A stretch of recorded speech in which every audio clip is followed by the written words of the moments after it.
नमस्कार दोस्तों। सबसे पहले मैं आपसे यह गुजारिश करूंगा कि इस वीडियो को आप अंतिम तक ज़रूर देखिएगा, क्योंकि इस वीडियो में आपको बहुत ही बेसिक नॉलेज के साथ आपके एग्ज़ाम में आने वाले 3-4 क्वेश्चन क्लियर होंगे।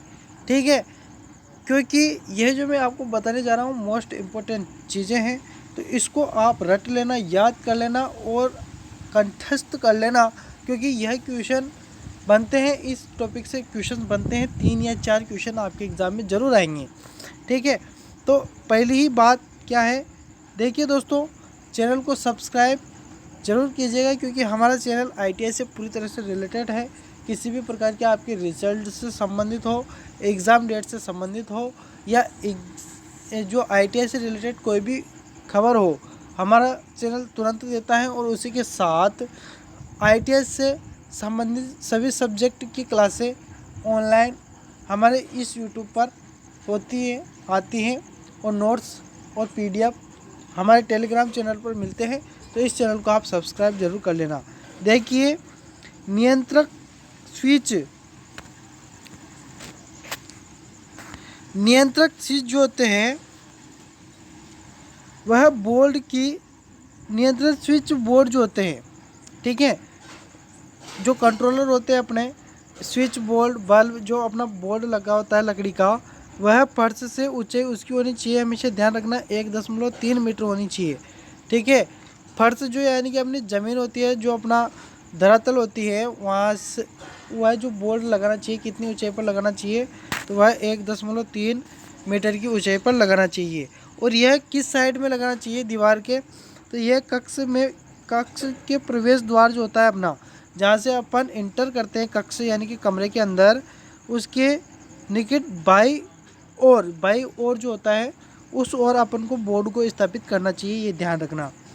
आगे बात करेंगे कि स्नान घर जो अपना बाथरूम होता है में स्थापित लैंप आदि का स्विच जो होता है स्नान घर के बाहर की दीवार पर स्थापित किया जाना चाहिए। ठीक है, यदि स्नान घर के अंदर स्विच स्थापित करना आवश्यक हो तो वह पूर्णतः जलरोधी यानी कि वाटर प्रूफ होना चाहिए, यह आप ध्यान रखना। इसी के बाद गैलरी हो, बरामदा हो, पोर्च हो, टेरेस हो, बालकनी हो आदि में स्थापित लाइट का स्विच यथासंभव घर के अंदर स्थापित किया जाना चाहिए। यदि स्विच घर के बाहर स्थापित करना आवश्यक हो तो पूर्णतः वह भी क्या होती है, वाटर प्रूफ होना या वायुमंडलीय प्रभावों से अवमुक्त प्रकार का होना चाहिए, यह आप ध्यान रखना। इसी के बाद आगे क्वेश्चन है, यानी कि आपका कॉन्सेप्ट है जो क्लियर होने जा रहा है कि घर के बाहर स्थापित सभी लाइटें या पॉइंट जलरोधी प्रकार की होनी चाहिए, यानी कि खुले में जब अपना कोई भी स्विच बोर्ड हो ना, तो वह कौन सा होना चाहिए, जलरोधी। ठीक है, ताकि शॉर्ट सर्किट होने की संभावनाएं कम हो जाए। आगे बात करेंगे, सॉकेट सामान्यतः 3 पिन वाला ही स्थापित किया जाना चाहिए। 3 पिन वाला होता है इस प्रकार से। ठीक है, इस प्रकार का आपका सर्किट होना चाहिए। तो इसमें जो 3 पिन में क्या होता है कि एक पिन आपका अर्थ वाला होता है। ठीक है, तो अर्थिंग पिन आवश्यक रूप से अर्थ किया जाना चाहिए, ये आप ध्यान रखना। लाइट एंड फैन परिपथ में 5 एम्पियर, ठीक है, ये ध्यान रखना। और पावर परिपथ में 15 एम्पियर 240 वाट रेटिंग वाला सॉकेट स्थापित किया जाना चाहिए।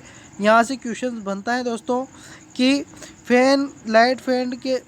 लाइट एंड फैन के लिए कितने एम्पियर का अपन को सॉकेट उपयोग करना चाहिए, तो 5 एम्पियर, और पावर के लिए तो 15 एम्पियर। ठीक है, यदि सॉकेट को 1.3 मीटर से कम ऊंचाई पर स्थापित करना अपेक्षित हो तो ढक्कन युक्त होना चाहिए। यानी कि कहने का मतलब यह है कि जैसे कि इससे पहले अपन ने पढ़ा था कि स्विच बोर्ड जो नियंत्रक बोर्ड होते हैं वह अपन को 1.3 मीटर ऊंचाई पर लगाना चाहिए, लेकिन यह लगाना संभव नहीं हो और नीचे लगाने की आवश्यकता हो तो वह कौन से होने चाहिए, ढक्कन युक्त होने चाहिए।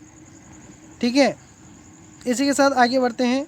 तो छत का पंखा जो होता है कि ब्लेड तथा फर्श जो अपनी ज़मीन होती है में न्यूनतम 2.5 मीटर और अधिकतम 3 मीटर अंतर रखना चाहिए। यानी कि जो अपना ये फैन है, मान लीजिए ऊपर आपका ये फैन है, तो इसकी जो ये ज़मीन से लेकर जो दूरी होती है यानी कि जो गैप होता है वह होना चाहिए आपका कम से कम 2.4 मीटर और अधिक से अधिक 3 मीटर यह अंतर होना चाहिए, इससे ज़्यादा नहीं होना चाहिए।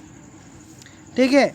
वायरिंग में प्रयुक्त सभी धात्विक आवरण आवश्यक रूप से क्या होने चाहिए, अर्थ होने चाहिए, यह आप ध्यान रखना।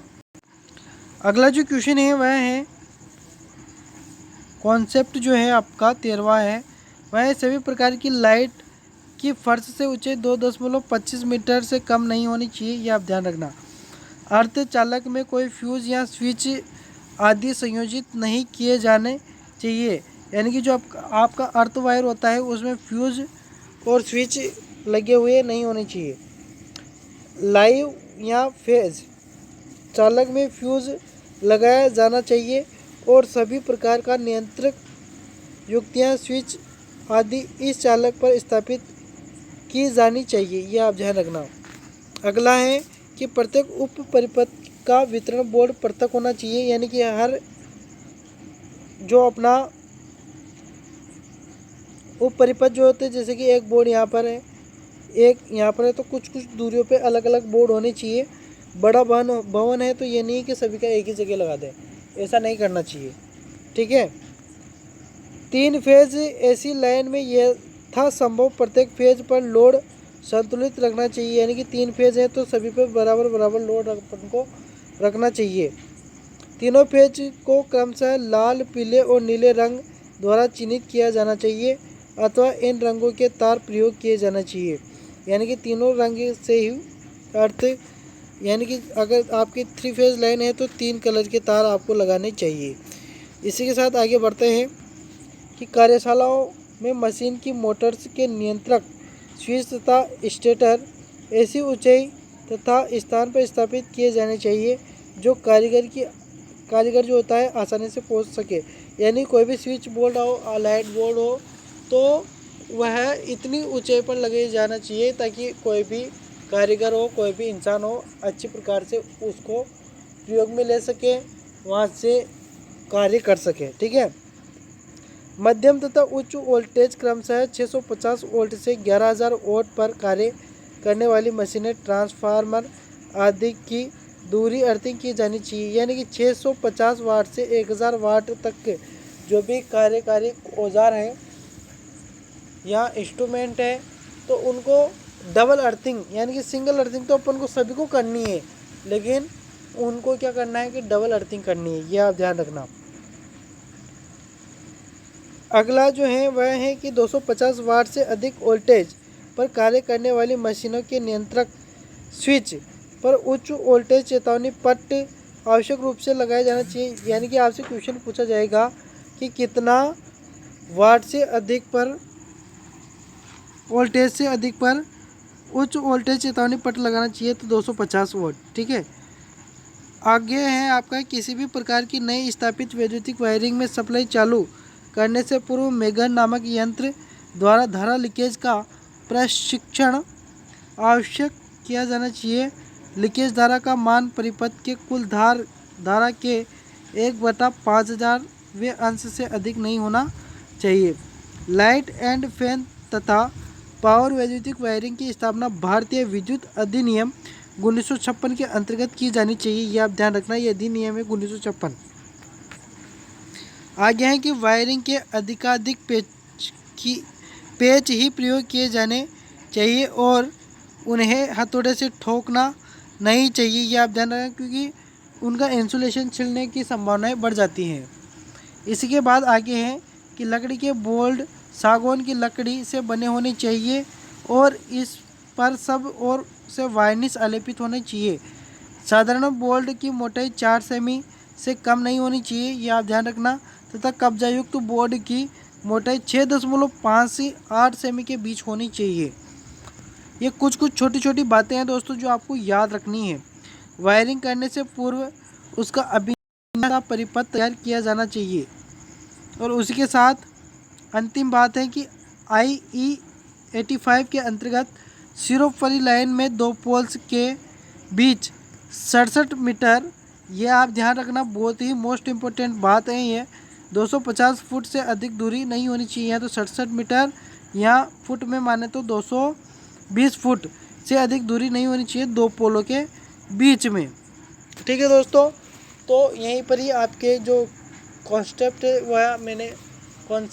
वह मैंने आपके क्लियर करवाए हैं। वीडियो कैसा लगा, पसंद आया तो लाइक कीजिएगा, चैनल को अभी तक आपने सब्सक्राइब नहीं किया तो सब्सक्राइब कीजिएगा, और अगर कोई समस्या हो तो कमेंट बॉक्स में आप कमेंट ज़रूर कीजिएगा। मिलते हैं नेक्स्ट वीडियो में।